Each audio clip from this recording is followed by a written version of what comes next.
नमस्कार, भारत माता की जय, वंदे मातरम, वंदे गौ मातरम।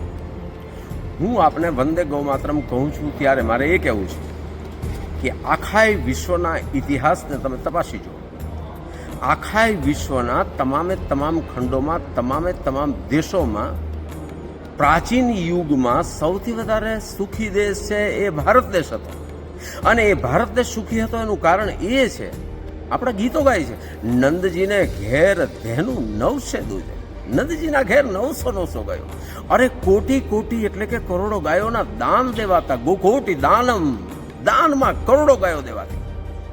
મારે એ કહેવું છે, ભારત દેશની પ્રાચીન કાળથી જ સુખ સમૃદ્ધિ એ વધ્યું હોય તો એનું મુખ્ય કારણ છે એ ગૌ માતા। 33 કરોડ દેવતાઓનો જન્મવાસ છે। અરે એનું દૂધ જ નહીં પણ એનું ગૌમૂત્ર હોય તો એ ભલે। આયુર્વેદના ઉપચારોમાં વપરાતું એ ગૌમૂત્ર આજે કમાલ કરી દીધી છે સાહેબ।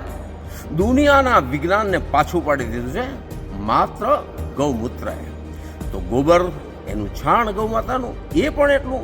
અરે તમે ઘરમાં રહેતા હોય તો તમારા ઘરમાં ઝેરી સાપ ન આવે જો ગાયના છાણનું લીપણ કરેલું હોય તો। આ ગાય માતા છે, આવી ગૌ માતા છે। આ ગૌ માતા માટે ફરીવાર ભારત દેશમાં જાગૃતિ આવી છે અને એટલે એના માટે થઈ અને ગૌટેક નામનો એક સુંદર મજાનો એક મેળાવડો થવાનો છે, એક સંમેલન થવાનું છે, એક ટ્રેનિંગ થવાની છે। અને એ પણ ભારત દેશના મહારાષ્ટ્રમાં પૂના ખાતે એ શરૂઆત થશે। આપણી તારીખો 20 માર્ચથી લઈ અને 23 માર્ચ સુધી 5 દિવસ સુધી ગૌ સેવકો ભેગા થશે। એમાંથી શું થઈ શકે, કેમ થઈ શકે, એવી ગૌટેકમાં નિમંત્રણ આપવા માટે હું યોગેશ ગઢવી આપ સૌને કહું છું, રાષ્ટ્ર માટે, દેશ માટે નહીં, અરે પર્યાવરણ માટે, આખા વિશ્વ માટે, આખા વિશ્વની માનવજાત માટે આવો ગૌ માતાની આપણે સેવા કરીએ અને ગૌ પાલન કરીએ।